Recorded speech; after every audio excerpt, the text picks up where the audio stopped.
Okay. So, can everybody hear me? I hope so. Um, this chapter was pretty enlightening about a lot of stuff, as far as like the criminal justice system and a lot of things that I thought were pretty outrageous. Um, the first thing that struck me was how back in 1886, there was a court case between an Asian man, Yik Wo, in San Francisco, against, they said Hopkins. Basically, what it was that they were racially profiling the Chinese community there for, it would seem stupid, but it was something that kind of affected them directly because they were targeting them for having operating like dry cleaning without having a permit, but then they wouldn't issue a permit to them to do it. And so they went around to like all the Chinese owned laundromats and were doing this, but they weren't doing it to any other race that owned a laundromat, or not a laundromat, but a dry cleaning place or whatever. And they successfully sued, proving racially selective enforcement. And they won, saying that it violates the equal protection under the laws. But yet that was like over 100 years ago. And to me, it seems like we have gone backwards because you can't even do that anymore. You can't even, what the bar that they've set to prove it, to prove that it was racially based, is so high now, no one's even challenging it anymore. And that's what they talked about later. They're not even challenging anything like that anymore because the Supreme Court has ruled against it so many times now that it can't even be proven. And I'm like, what happened from 1886 to now to where we have gone backwards when we should have went forwards? And that's what I was wondering, at least to me, it seems like we've gone backwards. So I was just wondering if anybody else felt that same way, and why. Well, I think that one of the things that she hit on was that that particular case set the precedent for saying that, well, it's only racially motivated if there are no exceptions. And so by making it a fact of saying, oh, well, no, we're not racially biased because look at this incident. So, like we've talked about in previous books about that exceptionality being required in order to maintain the norm and the standard, I think that this directly proves that. This shows that, because it talked about another police force that, went up against it and they were able to say, no, we don't always, arrest Black people. And so since we don't always do it with just that all inclusive wording, it means that you can't prove that it is racially biased if they can prove that here's a time that we didn't do it that way. Right. They said that it was almost to the point where, the attorneys and the judge would have to admit to it. So who's going to do that? Know, that I'm biased, or I let my prejudices, influence my decision or my actions.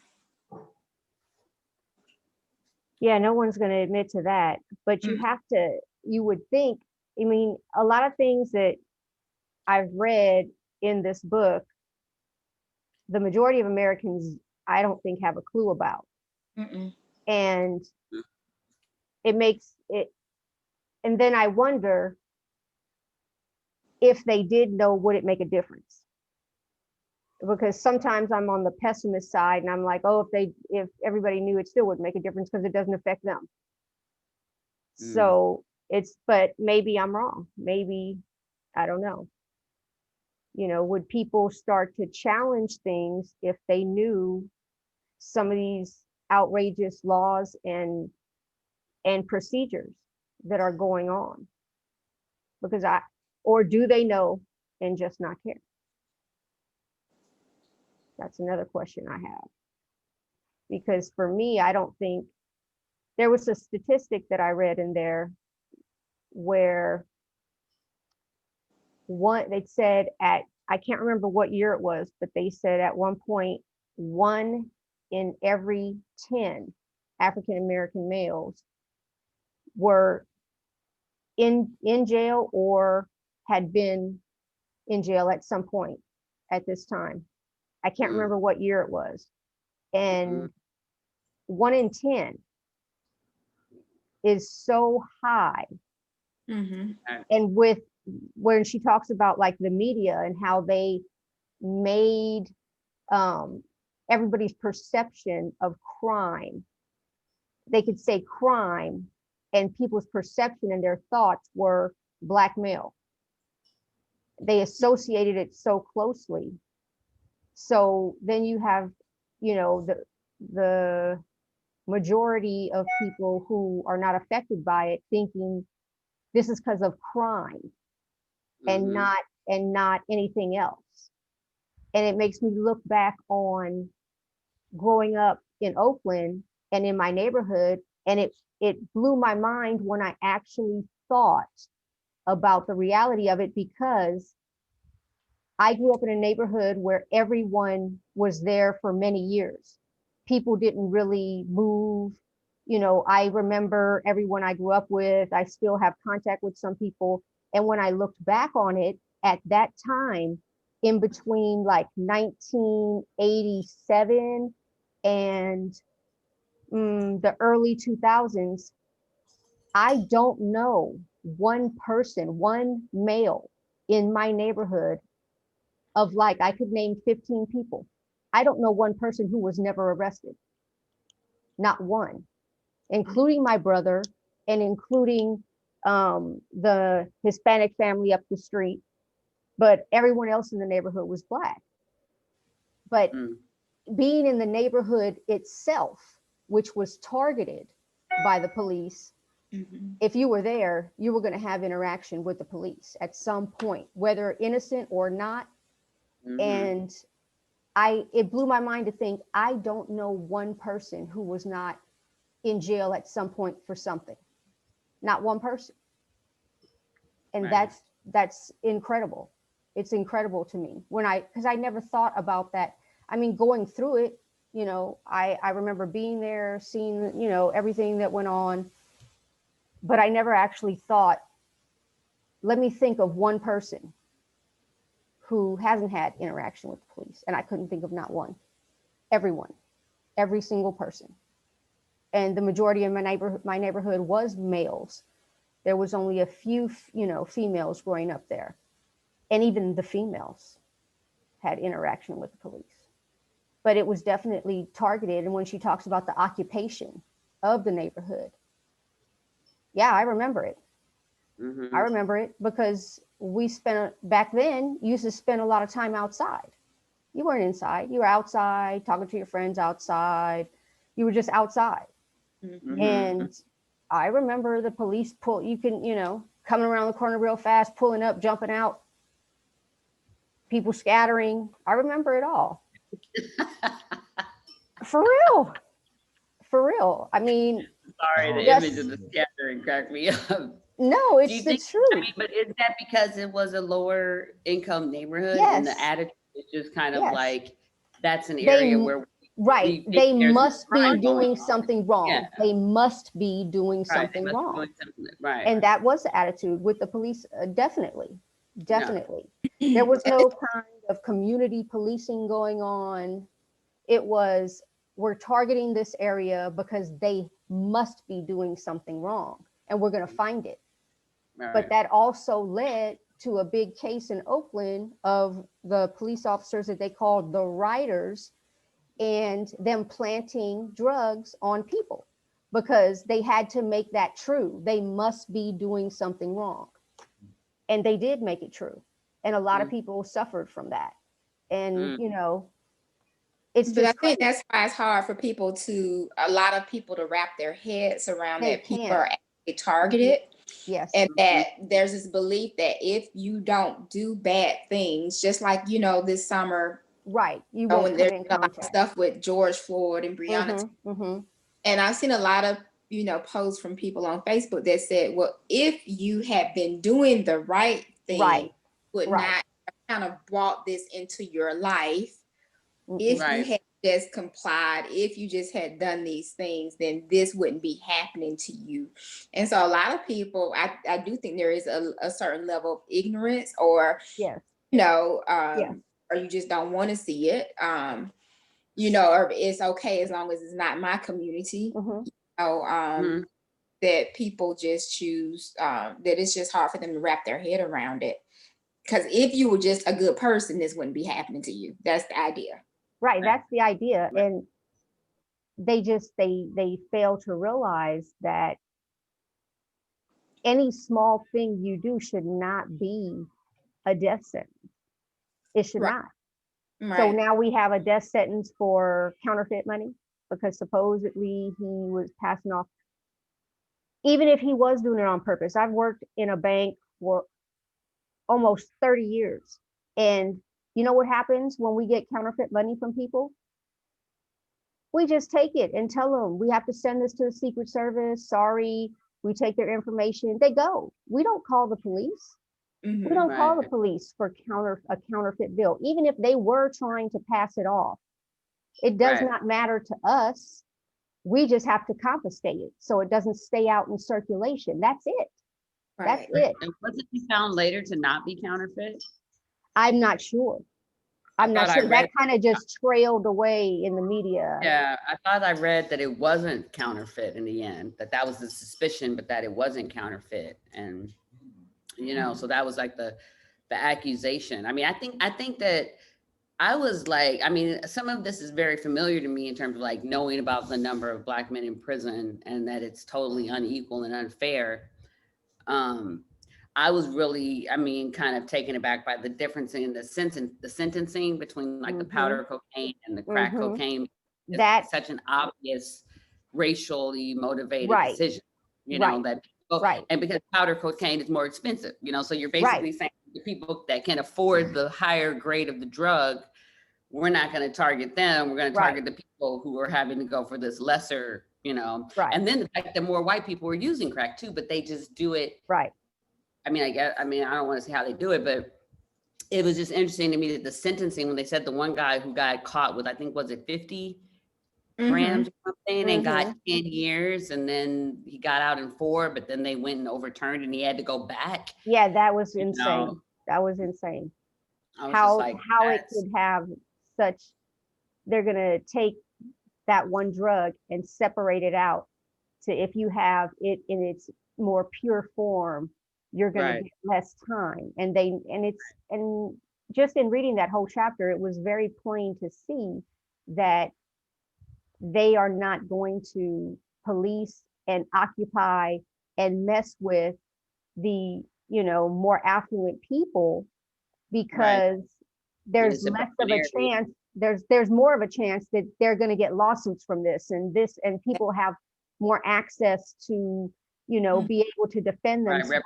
And, so they know that people, they're gonna. It's like, to combat stuff like this, to me, you have to we have to get down to the root of the bias and the fact that the society is stacked against people of color, you know, and majority Black people, because I feel like there's like, we can't make a mistake, you know, with every other group.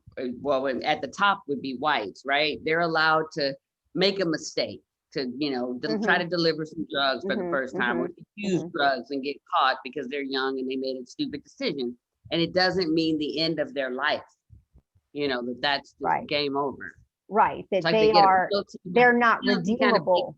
They're not redeemable. Yeah, they're not redeemable. Yeah, this is just what they're saying is, this is a sign that this person is bad through to their core. There's no redemption here. They're not gonna, there's no chance to get better, you know, to do better, to improve yourself. There's no, because in the media, and she talks about it, how they portrayed African-American males as crime. They put that crime with them, and they've made it seem, and for a lot of America, the majority of white Americans who don't have any real interaction with Black people, this has been ingrained in them, and this is what they believe deep down inside. And what it comes down to is a fear inside, deep down inside, that they don't even acknowledge themselves. It's a fear.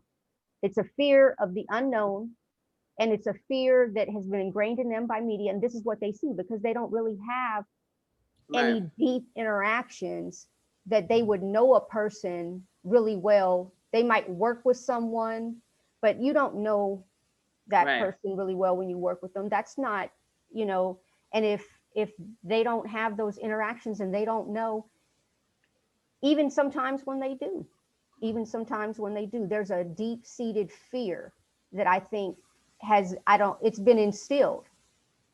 I think it's fear, and I think it's also a sense of superiority, because even when you work, every field I've worked in, I worked in different ESL, television, it doesn't matter. It's like wherever you go into the field, they are immediately the supervisor. They are immediately the team leader. And it doesn't matter if you have more qualifications, they will find a way to explain to you why you didn't get it. Well, you just need to work on this and then maybe next year, but with people I've worked with in these fields and seen, there's like an assumption of ability, an assumption of potential. And just like you said, Frankie, so with the people of color, there's an assumption of guilt, of crime, of lesser than, of making bad choices. And other people, there's like, I see your potential. I see your potential, friends that I have.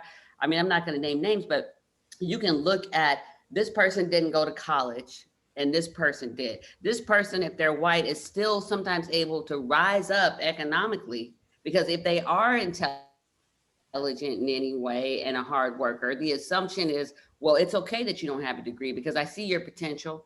I see you have a mind and I'm going to go ahead and give you that position. Whereas if you're Black, given the benefit of the doubt.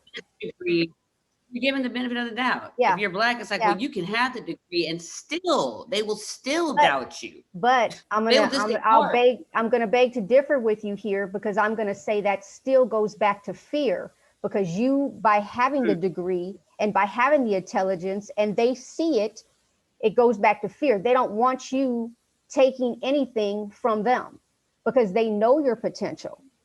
And I'm going to say that it still goes back to fear, a fear of you, because now you're even more of a threat because you are highly educated and they can see your potential and they don't want that. They don't want anybody above them because I think that fear goes back to, oh, if they get above me, are they going to treat me like I treated them?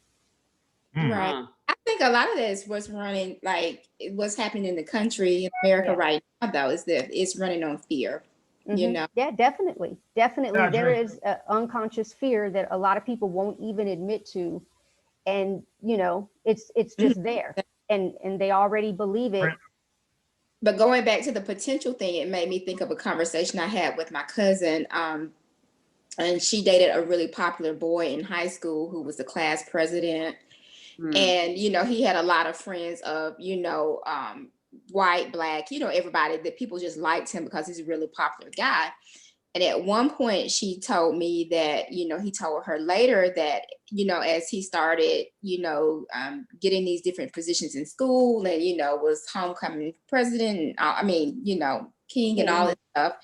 Yeah. And class president, he started wandering away from his Black friends and started hanging out with more, white guys. And he said it was because he could have his fun and he saw the difference. Like if he got into, if he was hanging out with his Black friends and they were doing things that they weren't supposed to do, underage, that they would actually get arrested. But with his white friends, they would, just get a little tap on the wrist and just, get sent, their business.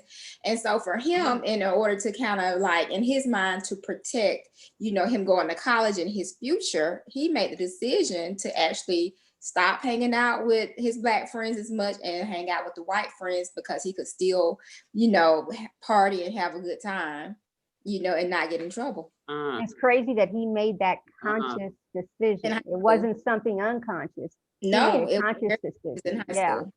Right. Yeah, that's Francesca, another. Go ahead. I want to address something that you said earlier. Go ahead. What the statistics? You said it was 1 in 10. It's actually on page 125. It was 1 in 14, and the year was 2006. Yeah. Compared to still crazy. Yeah, but compared to white men, where it's only one in 106. Right. And it's crazy because black men we're only 6% of the population. And I think white men are the majority. I know it's 3 to 4 times them than it is us. Sometimes I question the statistics, given the difference in the population between whites and blacks. But then again, the way this is so well researched and broken down, it just makes me see. Okay, I see what you're saying. Right. Yeah. And about what Miss Nandy said regarding having the quality. No, not Nandy. What you said about there's a fear that if blacks get in a higher position, that whites may consider, well, are they going to want to do to me what I've done to them? My father told me a story about where he currently works, and this is right after the George Floyd and the Breonna Taylor, and of course Ahmaud Arbery down in Brunswick. He was saying that there's an individual right now. I don't know if they fired him, but he was suspended for making racial comments, and it's because the plant manager where they work at is in fact African American. And my father had he knew it, but he was saying that he did not want to call it out immediately without having any proof, because there could be some backlash or even some trouble that he could get into regarding that. Right. And as time went on, the individual said something on Facebook, and it was reported, and he did in fact get in some trouble behind it. Yeah, now with the culture nowadays, where when people say things and write it on Facebook or whatever, and they're getting in trouble now, getting fired or getting this, getting that, with all of that that's going on. To me, why isn't anyone focusing on the bigger picture of what she's talking about here and do something about that? Because to me, that's so small and insignificant. That's not even what she's talking about, is affecting people's lives, and not just that person, but their families and, the future of people, getting further in this society and not being stuck in a certain spot. Right. And with all, with everybody monitoring Facebook and everything people are saying, you would think that it would shine a light on the bigger picture, which is not being done. And I think that the problem with them, the problem with people's perceptions of crime and everything, and how she was talking about how the majority of the people that are going in and out of prison are for drug violations and not violent crime like they're trying to make it seem, that has kept people from really discovering the truth. And books like hers, I think, should be part of the curriculum if people are, right. If you're in college, it should be part of the curriculum. People need to start knowing. But then again, the other side of me thinks, would they do anything or care if they knew? Because some of those deep-seated thoughts of violent criminals and all of that, I don't think it's going to go away just because they even read the book. Well, she talks a lot about implicit bias, and I think that is the point. So as an educator, one of my jobs, I also write curriculum on the side for social emotional learning.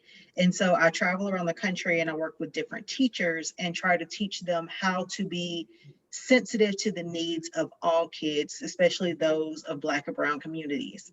And one of the activities that we do with educators who are known for, wanting to make a difference in the lives of children, who are generally seen as people who are upstanding citizens, I sit down with educators literally from across the country do implicit bias training, and they all swear that they don't have implicit biases, but we have an activity in which we basically do a description of a young girl who comes from lower income community, who's really struggling to get into college, and she's looking for her resources and she's looking for teachers to support her. And basically it's this whole thing in which we do not give a race, we do not give a state, we don't give anything. And one of the suggestions is always we're dealing with things that are like race-based scholarships or opportunities. And so then we have to point out to the group that we never mentioned a race. And at that moment, like we usually do that early on in the training, just to demonstrate that the media has such a profound influence on our thought processes that regardless of our race, regardless of our income, what we see is what we believe. And even Black teachers have the same implicit bias. It's not a white versus Black thing. It's across the board. Teachers automatically assume that the person we're discussing is Black. And we do that, like I said, just to point it out. And I think like that is the whole purpose of this book, is to show that this is out there and it's so profound that it comes from all different races, which makes it seem like it's not based on race. Because if a Black person would pick this and a white person would pick this, then why is the white person guilty? And so that mentality is used to try to reverse it, to say, well, how is it racism? If Black people think this way and white people think this way, it's not racism, but realistically it still is. It just demonstrates how much control the media really has and how they present things. And she pointed out that, and it's funny because I say, and like I said before, she's not pointing out anything I think we don't know. I think she's pointing out things that we haven't paid attention to. But the idea that drug charges are, you have to investigate those in order to place them, because both people are benefiting. So if you're selling me drugs, I'm not calling the cops on you for selling me drugs like I would if you were robbing my house or threatening me or any other violent crime. Those have to be sought out, which means that if you are in a community that is being targeted for that and being investigated for that, you are of course more likely to get caught, because otherwise there's no way of finding out. Yeah, the occupation is real and the target is real, because they're not doing that in any other community where they could be finding more. They could be finding, you know, the source. They could be finding, you know, larger quantities. Where's it coming from? But it's so normalized. Like when I taught in inner city, south side of Chicago, in the known for having the second worst, I guess, crimes in the district, we literally had security officers on every single hallway of every single floor, because it was a multi-tiered school. So we had a minimum of 12, 13 officers in the building. And then whenever I transfer and I come back to Georgia and I'm teaching on north side of Atlanta in Alpharetta, which is a more affluent area, we had a school of 2,700 with one security guard. Yeah. Wow. Of course, you're going to find more instances of crime if you are in, you know, one of 13 as opposed to one. Right. That's one thing that's really disheartening for me with the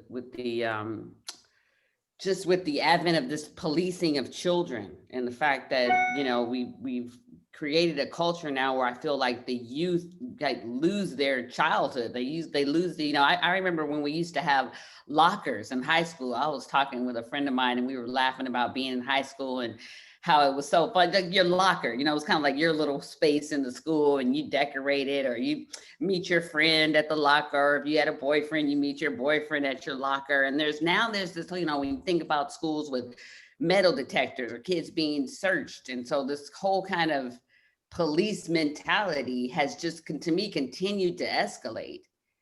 And this kind of, I mean, I think this all encompassing vibe, they've talked about that some in the book too, of power that they have to search or to stop you, or, you know, like you say, I think Shonda was saying last week, you know, that she'll only take her window down so far. I've seen videos where people assert their rights and say, you know, well, I'm not going to do that. You don't have the right to do A, B, and C to me.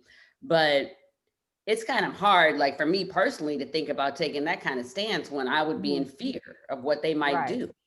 You know, I'm not going to be trying to champion my rights and put my life on the line, you know, because this officer isn't respecting my rights. I mean, that's a really hard, you know, choice. And so you know, to me, it's disheartening sometimes to think about that element of it, of this, the increase of the policing of children, and what does that do to their mentality in terms of a loss of innocence, a loss of, I mean, I just feel like when you're a kid, you have that sense of wonder, of anything's possible, of this freedom of thought, of no responsibility, of experimentation, of trying things, you know, maybe even that you shouldn't, you know, that's all kind of a part of growing up.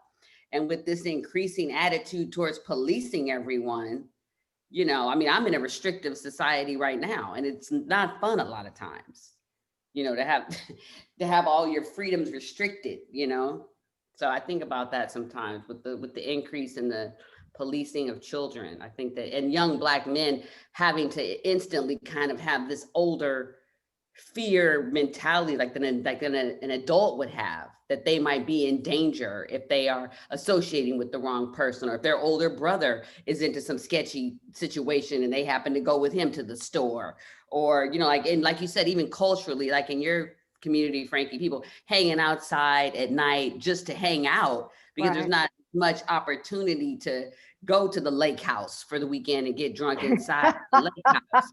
You know, people are just outside on the street talking or maybe drinking a little bit, but there's no intent for violent crime, like you're saying. It's kind of just kids being kids, but we don't have that same privacy, in a sense, in a way. There's not the same kind of privacy that you have when you're in an upper, you know, bracket of society.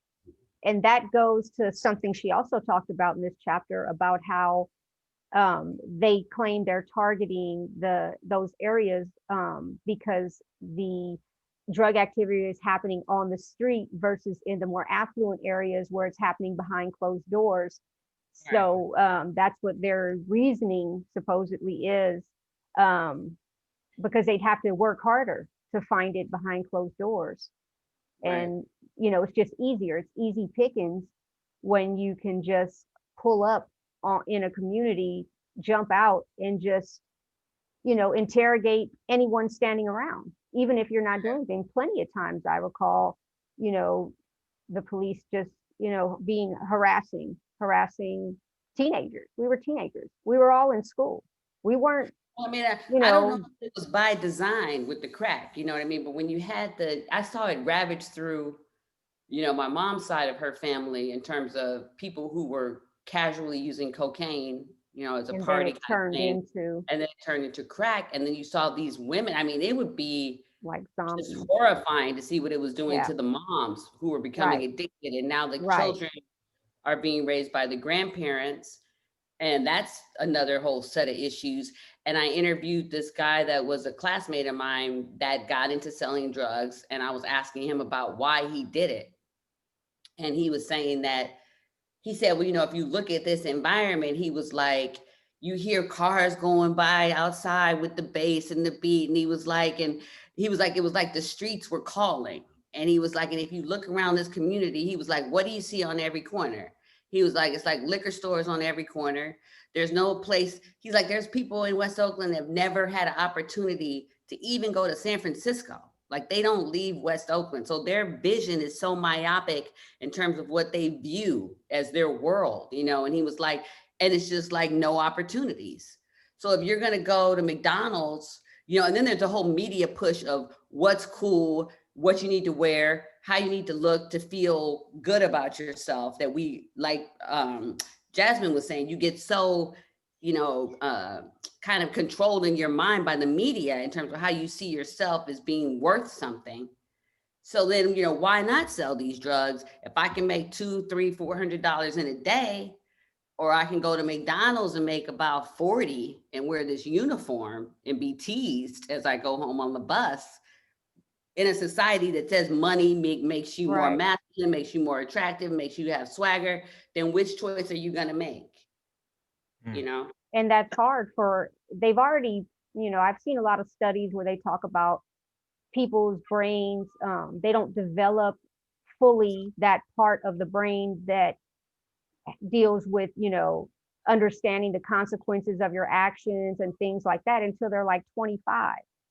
Right. So then you got all these young teenagers and into young adulthood that don't really they're not really matured in that area to really think about how things are going to affect them later on.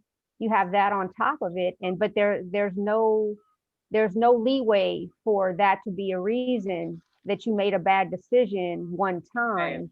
Right. No, it's just that's it. You made that bad decision. That's going to determine the rest of your life.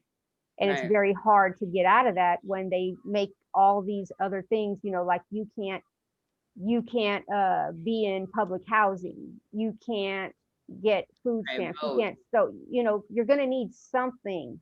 If you were trying to get out of jail, if you got out of jail and you were trying to rebuild your life and you have nothing, and now you're being kept out of the help that could help you to establish yourself, then what are you going to do? Go right And there. what is the fear of the black man? Why is the black man the target? What is it about him that is so threatening? And that's something I've given some thought to, but that's what I would like to see what other people think. Why is he the pinnacle of the threat? Because the Asian man, I mean, they emasculate him and make him feminine, but he's not the threat. They make the Hispanic man seem kind of, I mean, he's portrayed as what? I don't know, kind of silly, in a way. They don't really give him a lot either. But the black man is their primary target. Well, I think that it goes back to what we've already kind of discussed today on just the idea that if you've built a country, you have built a nation on trying to oppress and suppress a black man, taking him to jail, separating his family, not allowing for economic growth and opportunities, not allowing for any kind of power. And you've spent so much time holding that person down that is who you're fearful of getting power. You haven't, I mean, granted, we did have a few years of Japanese internment camps, and there's definitely, discrimination and, railroad acts and all that other fun stuff if you want to go through history, but it still doesn't amount to the level of discrimination and oppression toward the African-American male. So the idea of a black man being in charge and having power and what he would do to get revenge is there. Like, I've got a student, and I told you guys, like, I work with autistic kids. Well, I've got a student who, whenever he gets upset, he hits kids. And so the other day he was crying and we were like literally sitting in the floor under his desk, and he was talking about how scared he is to be at school and it's terrifying to be there. And I was like, well, dude, if you quit hitting people, then you wouldn't be scared of retaliation. Like, I'm around these same people and I'm not afraid to be here because I've never hit them before. And I think that it's a similar analogy to, white men constantly being in power, and you've, beat on black men for all of these years, that now that's who you're scared of getting power to hit you back. You want to know what's interesting about that? And I don't know, Miss Nandy, I don't know if your husband would agree. But you know what? My brother. Oh, your bro. Well, my bad. My mistake. I don't know if he would agree, but many of us are not thinking about getting revenge. Because a lot of us are too busy trapped in survival mode to even think about that. So what we're really thinking about is moving forward and getting on with our lives. But we can't, because we're dealing with a system that for hundreds of years have kept us oppressed and suppressed. But I don't, not to answer your question, because you said, why are we the target? And it goes back to what Jasmine said, but the reality is that's not what that's not what most of us, some of us, yes. Maybe one or two, Miss Francesca, maybe one or two white people we would probably want to get even with, but we're not really trying. We're not really trying. We're just trying to move forward. Trust me, I'm not worried. Okay. I'm not worried. I'm not. Because but it just goes back to what you said, though. It's is what other people think or what they would think, or if I had been in that position, how would I feel? Yeah. But like you said, most Black people, we're not thinking about revenge. We're not thinking about trying to make you feel guilty, you know, right, or ashamed because of, you know, slavery. It's just the acknowledgement and correcting the wrongs that we're interested in. That's but for some reason, a lot of white people do think it's about revenge or anger, and or like you said, shame. That's not it. Right. And I'm going to say, I think the people that think that, I think the people that think that don't really have a connection to anyone of color anyway. So they don't know what's going on in their minds. I see people that are trying, I mean, I don't think the majority of the people are going to want to waste time getting revenge when all that's going to do is make getting forward even harder. And because you're dealing with all this other drama on the side instead of just trying to get ahead, you know. And I don't know, I think maybe it goes down to a deep-seated inferiority complex or something. I don't know. That's what I'm getting at. If there's a fear, not just a fear, but an inferiority complex underneath that. That's what it is. And trust me, if we were really thinking about revenge, we wouldn't be so forgiving, given everything that's happened. Right. It'd be way crazier. It'd be way crazier. This is right. You have a lot more random, crazy violence against whites if that was our agenda to get, you know, planned, secretive, crazy violence, you know, and just for no reason, which is what they do. So that's why I'm like, you guys are still doing the random violence on us when we're running in the park or playing our music in the car, or, you know, just won't listen to the citizens arrest by the citizen, the neighborhood cop or whatever. And I'm just kind of like, I want to get at that. What is that coming from? Because I don't think it's coming from a fear of our revenge, because we haven't shown that that's what we have a propensity to do. Even with the civil rights movement, it was nonviolent. The closest they got to us getting scary to me was the Panthers and Malcolm X. And even that, we weren't loose. But see, Nandi, I think that still, though, it's not about what we do. It's that mind that is so, you know, it's just the stereotypes and the thought process that's so ingrained that people still have that's so strong that they oftentimes people don't look at facts. Like, just like when in this book, she talks about the facts with the drug use and the numbers and who's really using. You know, but the stereotypes and the mind is such a powerful tool that it's hard for people to get over it, you know? To me, it seems like a projection. Because if you're going to fear anybody, you're going to fear white people, right? I mean, who are you most afraid of, right? On the real. We're really afraid of white people. That's why we don't want to say nothing. They're the serial killers. They've got the bombs. They've got the guns. Nobody wants to say anything because that's our real fear. Do you walk around fearing black men? No, you fear the cops. You fear the politicians. You fear who has the bombs. So I think it's a fear that they're projecting onto us that they have of themselves. Right? Who's the scariest person on the planet? I don't know. I think it's a fear of losing power. And but that's like the most important thing. And situation's better, what do you have to fear? Like, why do they fear losing power? It's because they have to give up these pedophile rings, these, you know, letting these serial killers get lighter sentences than people just busted on drugs. They're not really afraid of black people because we haven't done anything to them and we don't have any to power. Make them feel afraid of us, and we don't have any power. We don't have any bombs.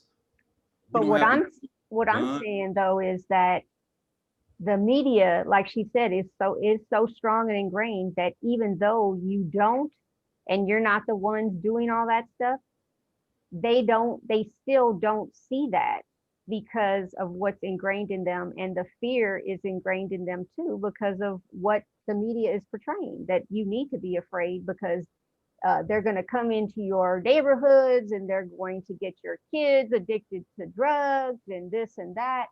not Okay, thinking, okay, not even referencing back to their own devil's colleges advocate. So where that they were doing stuff. if that's your, because I think that the media has kind of changed a little bit over time in terms of what we see. I think that there's more balanced portrayals. You see more Black people doing well in society. You see more successful. You see Black people entering other fields, you know, in society. We had Obama. So when they see the story about the Black guy getting killed running, was he in the park? Which one? There's so many I can't keep track. But okay, the guy who got killed running in the park. Are you talking about? Hold on. Yeah. Are you talking? Aubrey? Was that Aubrey? Are you No, he talking wasn't in about the the park. guy He that was was running running down through the the street. neighborhood? Yeah. Who got chased down and killed, right? I'm So as a white Aubrey. person, okay, right, Aubrey. Well, as a white person, when you see that story, you're saying that the ingrained fear of Black people still makes you say, well, he was still a threat. He even was though doing something wrong. Yes, that's what I think. That they automatically go to, he was doing something wrong. That's why they demonize the victim in the media. The commentary that I read was that, you know, hey, he had been known to be, you know, in neighborhoods, so those neighborhoods had been targeted, that, you know, people were looking into those homes in order to rob the homes or take valuable things out of the home. And had he not stopped again, you know, and looked in the, you know, been seen in that neighborhood, then they were trying to protect what they had. So yeah, they were blaming him. Definitely. And you know, other incidents that they had that they said were happening in the neighborhood. Okay. You know? Also, about 3 years prior to that incident, there is a video that they leaked, and I don't know why they always do. I know why they always do. At Walmart. No, he wasn't at Walmart. He was at a park, and the cop, he was just in the park, sitting in his car, minding his own business. Right. And the cop just came up to him and asked him, well, what are you doing here? And he said, I'm in the park. And because it's a quote unquote high drug or high crime area, they wanted to make sure that he wasn't doing anything. And he did get upset and angry and use profanity. And another cop came and they tried to tase him, but he was unsuccessful at tasing him. And that, I think there was an incident with him at a Walmart or something happened, but they, you know, they brought that out too. So there was a lot of victims with him. Okay, so they had been watching him. Well, it's not some. Go ahead, DeAndre. I think a lot of times when incidents like this happen, most of the time when incidents like this happen and they have no probable cause or no reason to justify what they did, they use things that have nothing to do with the event at the time to justify that. They did it with Trayvon Martin. Right. Yeah, because if they can put that out in the media, people are going to have that idea now. Oh yeah, he was doing something wrong for sure. It could have possibly be that they made a mistake. You like know, this was just a good person, right? You know, that he wasn't perfect, you know, and this shows that he wasn't a perfect person. And somehow, you know, the decisions he made played a part in his death. And they tried to justify it. Well, that's the beauty of logical fallacies. As a high school English teacher, we try hard to teach children to identify them. But what we see throughout media is that we do gross simplification. And if I can simplify a situation to a blanket statement that sticks, that is catchy, and that you can look around and see enough examples of to prove that it is true, quote unquote, then I don't have to do anything else to defend it. And because Black men have historically been personified as these beasts and have lack thereof intelligence and emotionality, whereas white kids are seen, or white adults are seen as upstanding citizens who might make a mistake. And it talked about how, you know, a Black man in trouble, it's automatically assumed that this is his core nature, this is who he is, with that bestiality mentality. Whereas a white person, it's a product of bad parenting or something situational that makes them the exception. So as long as we continue seeing that and that idea is perpetuated, I don't know that there will ever be systemic changes. Because if we're even going to look at that as being the if we were going to put them on the same platform and say, okay, this white kid got in trouble because he's having trouble at home, or he's from a single parent household, or all these other things, but this black kid got in trouble because it's his core nature, 9 times out of 10, unfortunately, in today's society, he's also from a single parent home. He's also from low income. And so if we look at it across the board, it might be 2 kids coming from very similar backgrounds, but basically the color of their skin determines the outcome. And until we can point out, like they talked about the study in which they had to immediately decide, was the person armed or not armed? Right. And, you know, white oh, people. right. They would pick the, yeah. Right. And there's a Netflix series where, and I have to look up the name of it, but I watched the whole thing. But they basically take 100 people that represents a sample of the American population. So all races, ethnicities, education levels based off of it for like that percentage in that 100. And they did a thing where they had to, because they were talking about police shooting, and they had each person go up to this staged arena where they had this fake gun, and people popped out from behind things, and some of them were holding babies, some of them were holding weapons, and they had to shoot. And they proved that most people, including those of Black and brown communities, shot at the Black people. Even whenever the Black people that they used in the experiment were like producers and people they had been interacting with over and over again. So these are faces that they have seen before, but because they are put in a position of reacting on impulse, they shot the Black participants more frequently. So that just goes to just like the level and the depth of this indoctrination, that everything that we've said today points to starting at childhood, like the policing of children. The idea that, you know, that fear of going out with Big Brother and seeing it in your neighborhood, you know, your friends going down, the idea that there's nothing you can do about it.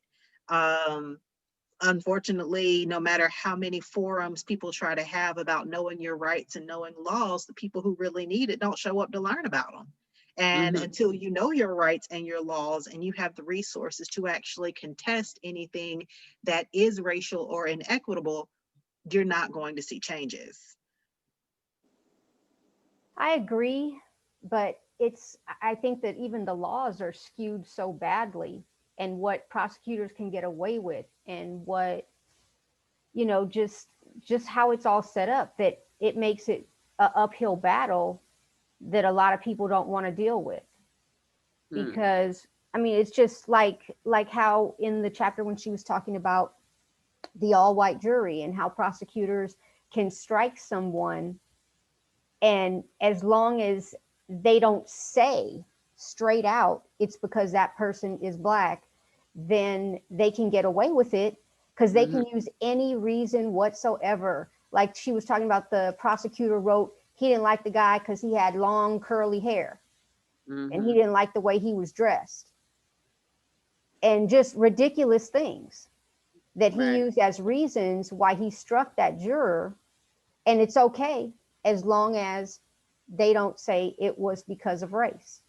I mean, it's crazy. It's crazy. I mean, they're going to look at it as a whole and just get overwhelmed with the magnitude of it and not pursue it. Because I can think of times where I actually witnessed police brutality, and I know that all it would take is put the victim on the stand, put the police officer on the stand, and all the police officer has to do is give a different description, and they're going to believe him just simply because he's a police officer. Instead of thinking that that police officer, that's just his job. He is a regular person as well. Regular people, they make mistakes, they make bad judgments, they do things wrong on purpose sometimes. They know, you know what I mean? They're not, just because they're a police officer, they're not at a higher moral standing than anyone else. That is just their job. And they know the power that they have. And it's very easy to be, if you have any kind of anything on your record, no one's going to believe your side of events. I remember watching someone, they came and picked him up. He had a warrant. It was my next door neighbor. And he's a very quiet person. Maybe he, obviously he did something wrong, but it wasn't anything major. I'm sure it was a drug offense, like he got caught selling or something, or didn't show up to a court date or something. So the police come, and there's like 5 police officers, maybe 6, and they knock on his door, and he comes out the house, and it's all very routine and quiet. And then they're getting ready to go down these stairs, and there's a metal railing, like handrail on each side of the stairs. And I'm watching it from across the street, and for no reason whatsoever, the police, he's handcuffed, not resisting. They're walking, and the police officer grabbed his head and smashed it against the metal rail. And, I'm a teenager at the time, and I'm thinking, this is crazy. There's no reason for it. It's just being mean to be mean. He wasn't resisting at all. But I'm sure, had that been videotaped, if that was back in, if that was now with everybody in their cell phones, there would have been a way the media could have skewed it to where they would have said, oh, before he came out the house, he was resisting or something. They would have came up with something. The media is so powerful right now that even when you think that you have the evidence on tape, it can be turned around to make it seem a different way. And I don't know how you're going to combat that. And he never said anything about that happening. And,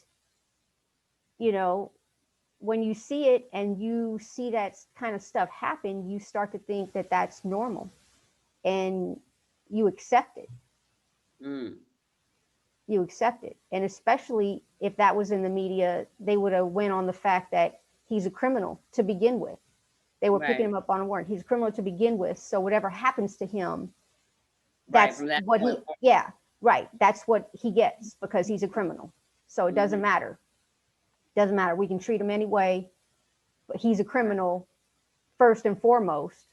Right. And so whatever happens to him, that's, just part of it.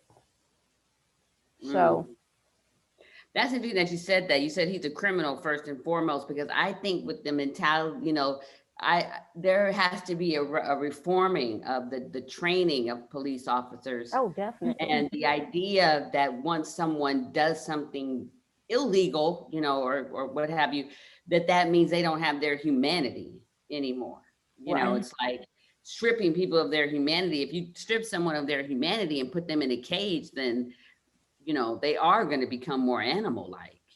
I mean, I think that's the whole idea behind the defunding the police thing, even though I think that's a bad title for it, because it gives a misconception. But, kind of that reform and bringing in people that, that are counselors, social workers, into that environment too, to help people.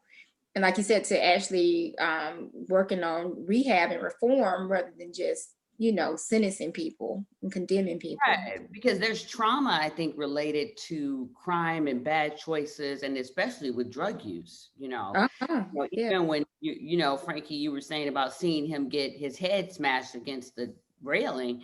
I mean, people might not go that far with that, but that's experiencing trauma. Watching someone be abused is traumatic for your psyche and what it, and so I think a lot of times these guys, especially when the crack thing was exploding, they probably had abusive situations going on with their parents, with their mother, or whoever was in the home with them, or their grandmother trying to raise them and being stressed out about what she's now having to take on. And I'm sure that sometimes when people get into this stuff, because that's what they say when the white serial killers kill all the kids at the school, that the parents weren't at home and they were probably not being, they start explaining why they would go get done and shoot up. They're not. Right? Yeah, they give you the excuses. For the drug dealer, a 16-year-old boy deciding to sell crack is usually doing so because he doesn't feel like his life has any future, any options. When you're raised with a parent who makes you feel like, your life has value and you have value and you have options, and those things don't even come into your mind. You're planning where you want to go or what you want to do. My dad wouldn't say, oh, you should go to this city and study, but it was just because of how I was raised. My mind would just go, well, I can go anywhere I want to go. I can go do whatever I want to do. I didn't have this limited thing in my mind if I can only be here, Mhm. So I think that would be really great for the prison system, is to like kind of think of it more that way, of people. I mean, I think there's evil and I think there's trauma too. So there's like both. Because, Mhm. I've seen some documentaries on Netflix when you were talking about the media showing who's the killers. And I'm wondering, with some of these crimes I've seen go down, why that doesn't make some white people go, we need to look at some of this. Right, because with Because all the school these kids, shootings, the American Murder. Have you seen that? mm-mm, Mhm. Oof. mm-mm. Ooh, I mean, man, what was so scary about it was the normalcy of him. That was what was so frightening about it. Like when I'm talking about someone selling drugs or getting into a drive-by or speeding down the street and getting pulled over and having some little drugs in the car and going to jail, that's either immaturity, bad choices, or no options, no parenting. But when you see a story about someone in a beautiful home in a suburban community that's perfectly decorated, and I don't know if you want me to tell you what he did, because you might want to watch it. But when you see what he did, you're like, where does that come from? What is that? You know what I mean? And that's Yeah. some of the, and to me, that's some of the root of some of this lynching that went on, with the watching of people getting lynched. There's something wrong with that. It's Right. not just fear. It's fear mixed with something else. Yeah, And I don't want to there's say an evil. inherent evil, I I don't want to feel. just say evil, but with some of these Hey, things I've seen, it looks like evil. It's like, no, if you can do certain things, no, you can't be rehabilitated. right. If But you that's can not get, saying, when you look at, or I when you doubt it. listen I don't to, know. when you look at, you read about, you listen to different stories of what was going on during, the actual Jim Crow era, and what white people let happen and stood by and didn't do anything. And Right. some of the joy that it seems Right. some people got out of just the Right. most disgusting thing, skinning someone, or you know what I Right. mean, just how, Yeah. and you're okay, you're okay with that, you're smiling in the camera, you're smiling in the, I often look at that lunch counter scene, and everybody knows that lunch counter scene, and they're uh putting drinks, jumping shakes on people's head and spitting on them, and their faces, those people that did that, their faces are forever on this public, display, this picture of that lunch counter scene. Did Right. they ever, as they got older, look back and think, I did a horrible thing, that was just so Right. disgusting, how could I do that to another human being, how could I think that I had the right to say this is my lunch counter and no one else's, and you can't come in here because I don't want you to? And did they ever go back and think that that was horrible when they were yelling at Right. Ruby Bridges when she was trying to go to school, and they were just, just yelling, you could Seen see in the her. Yeah. picture, it's Right. yelling at some little kid. Did they Right. ever? And I've never seen a story about anyone Okay, right. researching and going back to those people that did that. They could find them. I'm sure they could find them. That would Some be of them interesting. are still alive. That would be interesting, because that Did would be they the ever have a change transformation of to mind? see, and to find out where, what were they taught growing up? What were their parents saying to them? What kind of imagery were they getting, or what kind of vibe, you know what I mean, in terms of to get them to the point of enjoying Mhm. watching someone's life being taken, because Right. that should make you go, oh my God, I can't even watch that. Some things that you see, you're like, I can't watch that. It's for my soul. And so, like I said, Right. I don't like to get too much into good and evil and whether or not people are just Right. evil. When I was younger, my dad used to call him, he was at his angry post 60s phase, and he had, he called them peckerwood dog pigs and white devils, and that kind of thing. And some of that, even with my mom, sometimes I have to kind of, okay, mom, we got to pull back the language. We can't just, we can't just, name a whole group of people as this thing, because no whole group is one way. There are individual people, you can't, I don't like when people blanket any group and say they're all this, you know. But there is a history to me of more kind of extreme violence, with some groups, you know, an extreme hatred that I don't, you know, it's unexplainable. it's It's like troubling. Well, there, it you is, don't know. it's not acceptable, but it is explainable. Like whenever you look at society in that day and age, like they thought they were doing the right thing.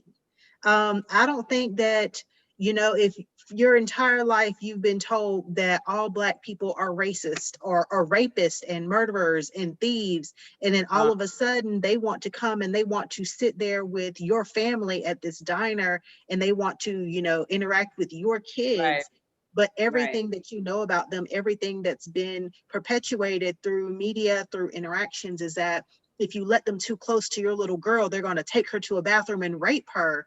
Then right. these extreme reactions are out of fear and protection for your family. So I'm not saying it is justified as in they were right, but for the time, I think that their decisions and their actions were justified for their level of fear. Because if you told me that DeAndre, if he came in my house because he's a Black man, that the first thing he's going to do is try to touch on my nieces, or he's going to steal whatever money I have, or he's going to, you know, become irate because of the way he talks or the way he looks, then as soon as DeAndre comes on my property, I'm pulling my gun out, because at the end of the day, my family comes first. And I'm not justifying that. I don't know him from the next man. But if what I've been told is that this is what every Black man does, then I'm now on high alert and I am fearful of every Black man. And we have gone a long way in trying to, I guess, bridge those gaps. But in that same token, we are still indoctrinating our kids at such a young age. Like she talks about the school to prison pipeline, you know, as early as third grade, kids are walking in metal detectors and they're being tested and they're already being told, you're not smart enough, so you're going to end up in prison anyway. And that demoralization, and you know how Nandi was talking about people from West Oakland never having been to Sacramento. Like I told you guys, I taught in Chicago where my kids lived in the city limit but had never been to Grant Park or to see the Bean or anything else, because something that is a 10-minute $2 train ride away was deemed as something that they were not qualified to have access to. And the longer that we create this division and we create this separation, it's going to leave, you know, white people in a state of ignorance about Blacks and Blacks in a state of ignorance about whites. And if we're just making assumptions based off of what we're told, then we're fearful. All white people are white devils and all Black people are ghetto and dangerous. So Yeah, I think What would it take? huh? I was gonna say because a lot of these perceptions and a lot of the perception and reality of what we're speaking about. I just have a question. Well, what will it take to remove certain people from media that's putting this out here in the first place?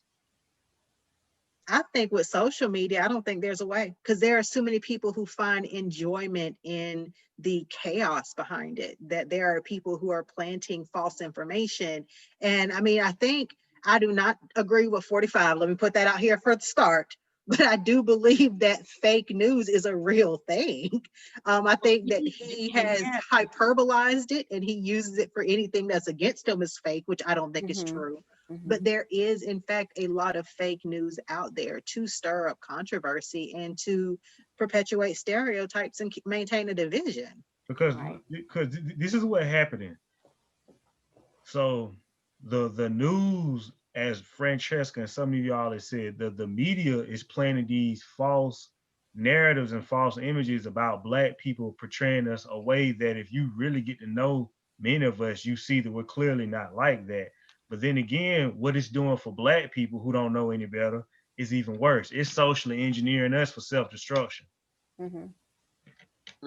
I think segregation definitely that was a key component in keeping people from getting to know each other so that they could keep perpetuating the idea that they all Black people, they're going to, they're going to come rape your daughter. They're going to do this, they're going to do that.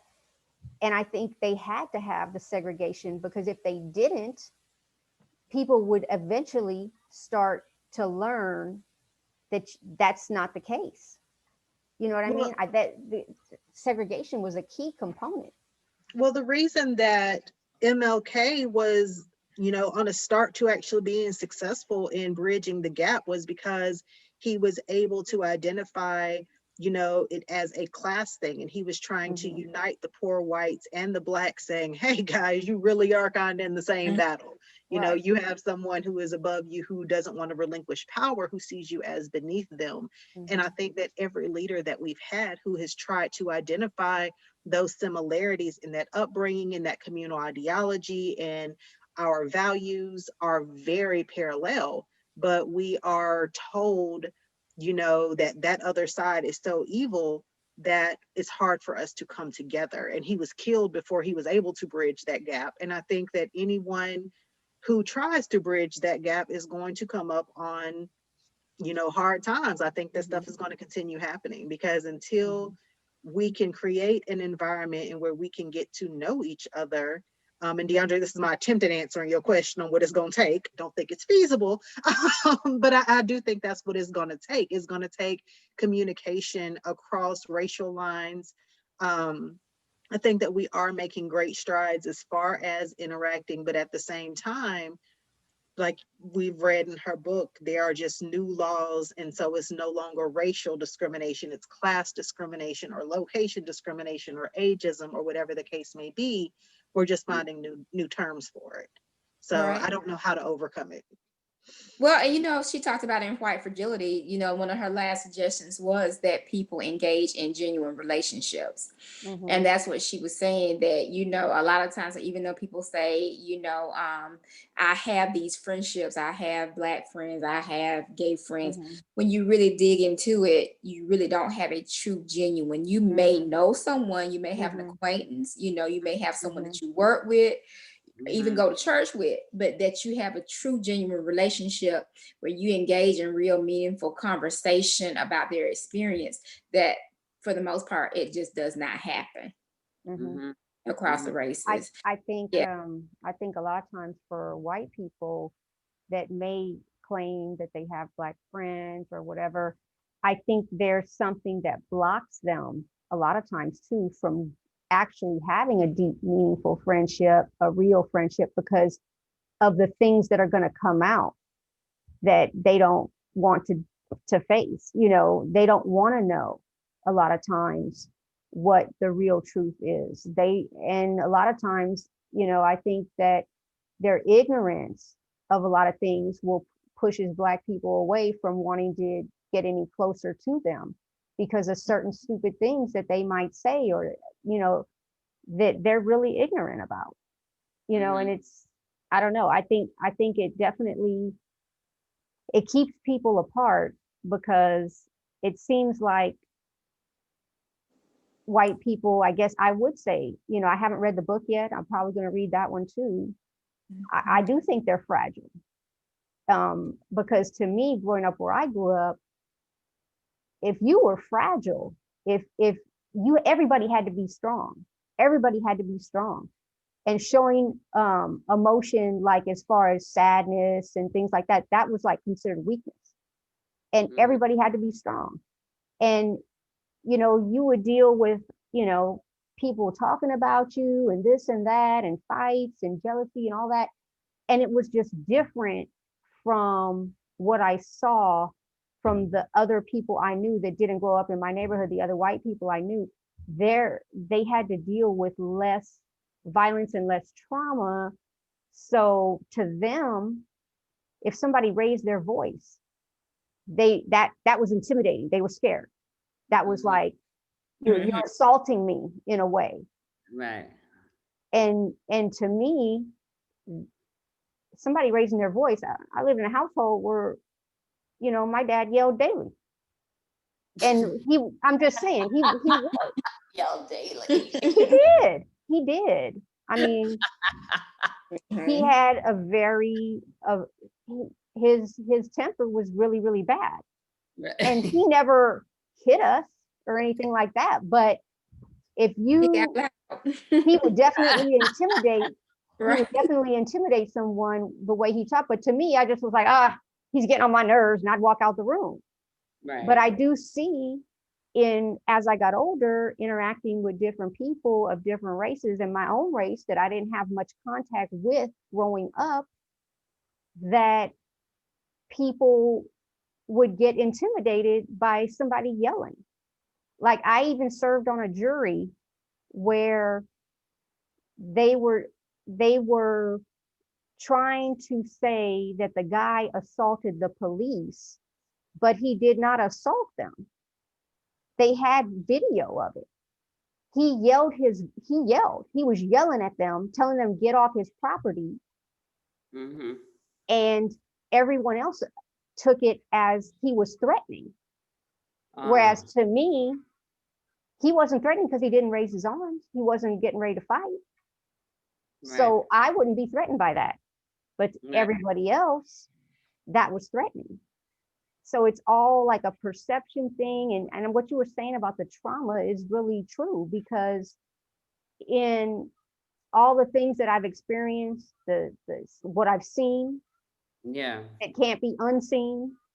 You know, it desensitizes you to the violence, to a point where when we had a takeover robbery at my job, working at a bank, I'm the only one who wasn't on the floor crying, and I had my wits about me and followed the procedures because to me it was shocking, but it wasn't anything I hadn't seen. I'd seen a gun before. That wasn't the first time. I've seen a gun before.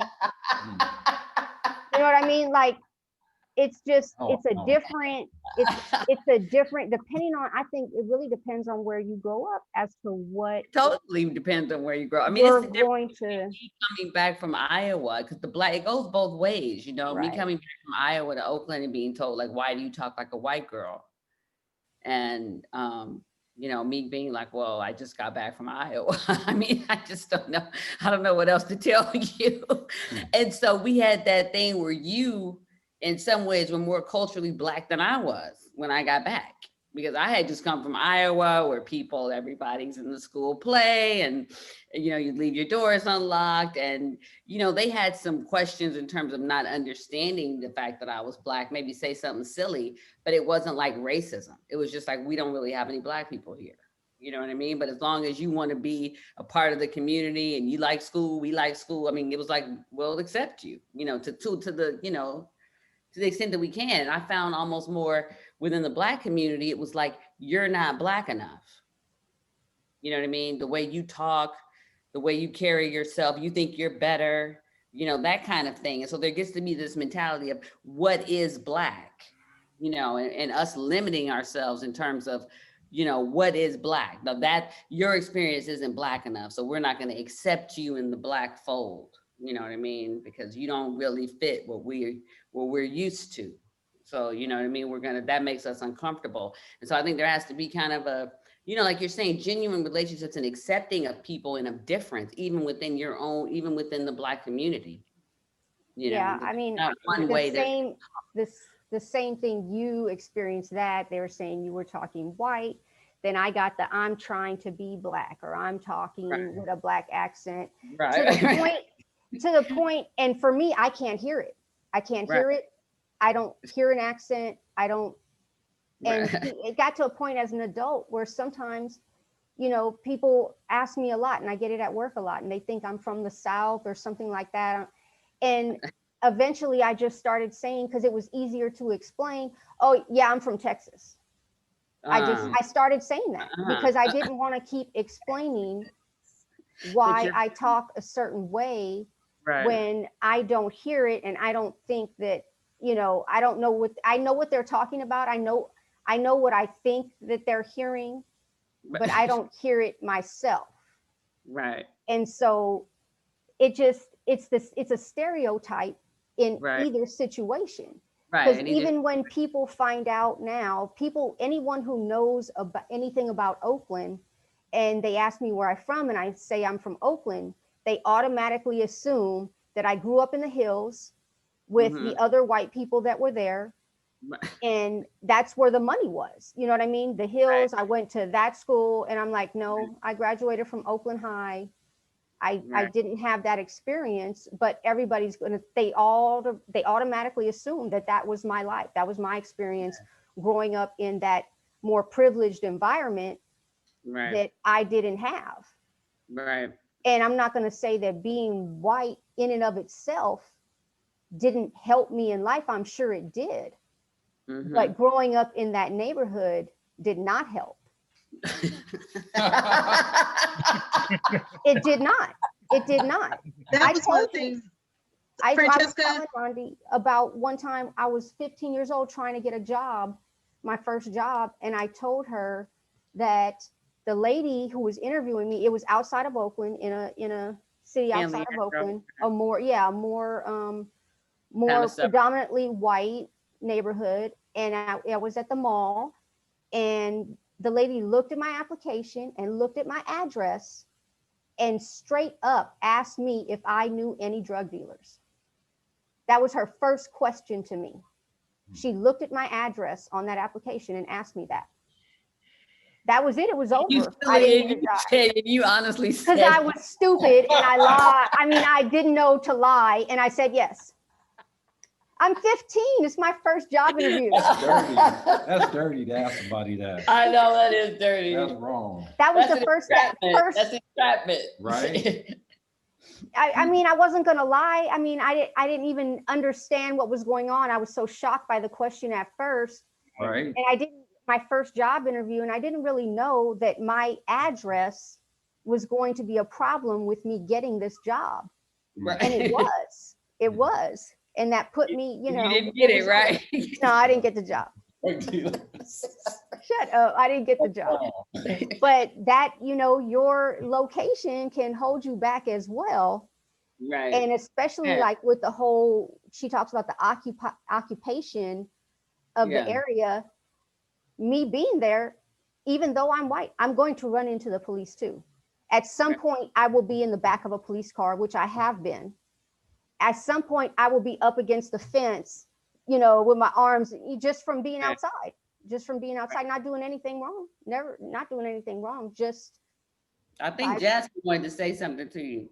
Well, she had already answered my question because she was talking about her banking experience. And my question was going to be, and it was first, if you were not offended by it, are you white or Hispanic? I don't get offended.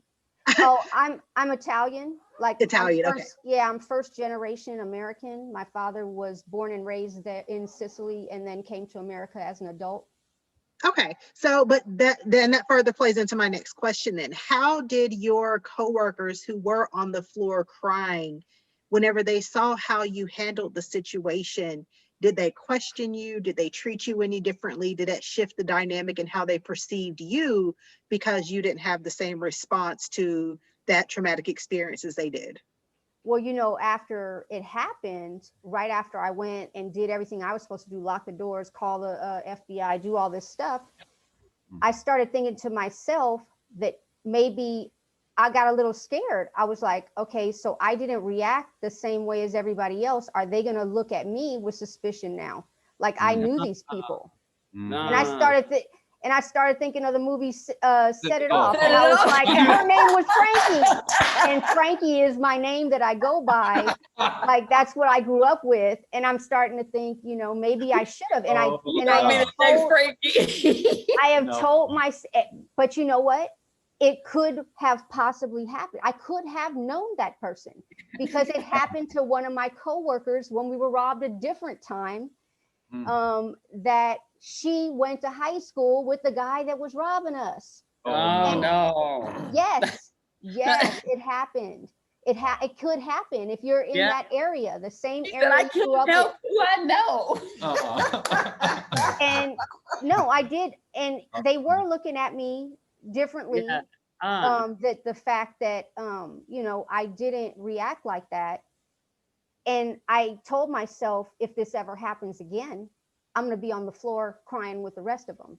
Because I don't like standing out like that, Right. like everybody's looking at you like, oh, it doesn't scare you for somebody to have a gun Right. in your face. And Right. yeah, I'm scared, but I'm not scared to the point where I can't function. Right. Right. It's already going through my mind. What do I need to do? What do I need to do? How do I get myself out of this? Right. You know, I And mean, that plays into the stereotype I think they talk about in horror movies where white people go investigate when something's going on and go, wait, did you hear that noise? Let's go see it. We're always like, why are you going to go see? Like, you know, just kind of being exposed to what can happen. But you know what? I think that stereotype could be true when you relate it to like what's going on right now with all the Karens. Yeah. Karen would be the one investigating. What is that noise? Who's out there? What are you doing? Trying to find out, you know. Right. And for me, you know, no, I'm gonna try to get away. Right. You know, I mean, but I've been in this situation where, you know, when you grow up in that kind of militarized zone, with the police, there was one time I was sitting in traffic, me and one of my friends, and I was taking her to the rec center to pick up her kids, and we're stopped in the middle of the street, and all of a sudden a parole agent jumps out of this one car going the opposite direction and is directly standing in front of my car and starts a shootout with a parolee that is right in front of me, in front of me. And you know, when you experience things like that, your reaction is different. It's like, how am I going to get away? You know, how am I, you know, it's a flight. You automatically think that. Whereas some people, when they're not, you know, when they're not in those environments, when something does finally happen to them, they can't function and they're just, it's over. You know what I mean? Right. And, you know, it just, the location, you know what I mean? Because I have not met, unless they're in my own family, someone else who is white that has had these experiences. I haven't. And who has seen both sides, who has seen that, you know what, police violence is real. It's real. Brutality, that stuff is real. It's not made up by criminals who are trying to get a lesser sentence or whatever. It's real. It's real. It happens. It happens for what you would think, for just no reason. And what I see is the power. They get drunk on the power of the situation. They have all this control over these people. And power is intoxicating. Yeah, and it starts, the interaction from the moment it begins is hostile. It's hostile from the very, you don't even have to open your mouth. It's hostile from the moment it begins. And we're living in two separate worlds. We're living in two totally separate worlds. And I don't know what's going to open everybody's eyes to what's really going on. Yeah, we're living in two separate worlds. And the wealth gap makes it even worse, because now they're even less likely to see what's going on. And all these people with less money are having all this violence perpetuated on them and are being treated differently within the law. So it's like a segregation all over again. Yeah, you may go to the same schools or something, but it's all about where you live as to what that school, the diversity in that school. And being in those areas, the poorer areas, people don't want to realize you have two different sets of education. You got the poor school and the richer school, and the money that's put in and the programs that they offer, there's a vast difference. We didn't even have a band. We didn't have a band at Oakland High. We had no band. What did we have? We had nothing. We had no, I'm just saying. I see these schools, they got the marching band and all this. We didn't even have a regular band. No way. We had nothing. We had arts were the first thing taken away. First thing. That was the first thing to go. Oh. And it happened before I got there. So we're talking probably the early 80s is when those types of things started disappearing. Yeah. Right. but you could find them in a public school in a richer area. You could find it there. Right. But you're not going to find it. And if you're one of those 20 white people that go to Oakland High, that is your experience. That is what you know. And you're living in a different world when you try to talk to other people that have had a different experience and a different, your eyes have been open. There's like 19 other ones out there, because I looked up the, I looked it up because I remember taking my niece, my husband's brother's daughter. We were going to the Bay Area and I was going to drop her off at her grandmother's house. And I took her by Oakland High, and it was just so happened kids were on lunch or something. They were getting out. I can't remember what time it was, but it was a lot of kids milling around outside by the corner. And we drove by. I was like, oh yeah, that's my old high school, blah, blah, blah. And she turned to me and she said, where are all the white kids? And because there weren't not one. And No. I didn't even think about it. I never thought she would say or ask me, or that would be something not common for her and it would stand out. And I was like, I mean, even when I went there 20 years ago at that time, there you can count them on probably two hands. How many actually went there? Because even if they somehow lived in that area, their parents were going to find a way to get them out of that school and put them into the more affluent area school for public schools. Where public schools is supposed to be equal, they're not. They're not equal, not by a long shot, not by a long shot. But I think that's what goes back to what Jasmine was saying, and we've talked about earlier. Is like if you really united people because of socioeconomic issues, then are really a force to be dealt with, and that's really what we don't want to see. And I think they want to keep people separated. They do. And it's easier to do that with people when they don't have those experiences and they don't know there's a big difference in the two worlds you're living in. It's easier. It's easier to influence their thoughts and what they're thinking, and because they don't have that experience, they don't know. Exactly. Okay. Where's Shonda been all day? I thought I saw her face pop up. She said she had to do something else today. Okay. So I missed that. I was just like a little late. Okay. I was like, where is Shonda? I guess. Hey, so yeah, I'm sorry. I said I wasn't gonna be on earlier today. Tamiri I take her, drop her off for trunk or treating, and then I'm heading over to this Good Trouble parade that we're doing because it's the first time we've ever been able to do early voting on a Sunday in the city where I'm from. So those are the two things that I was busy with today. So that's why I really couldn't participate in the conversation. I was listening though, and it was really great. Frankie, I really appreciate you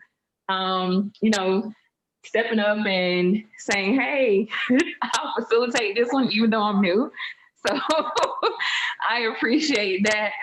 And did anyone want to take it for next Sunday? Maybe we could get a guy, Shagun, DeAndre. I'll go ahead and do it. All right. Hey, I appreciate that. Cool.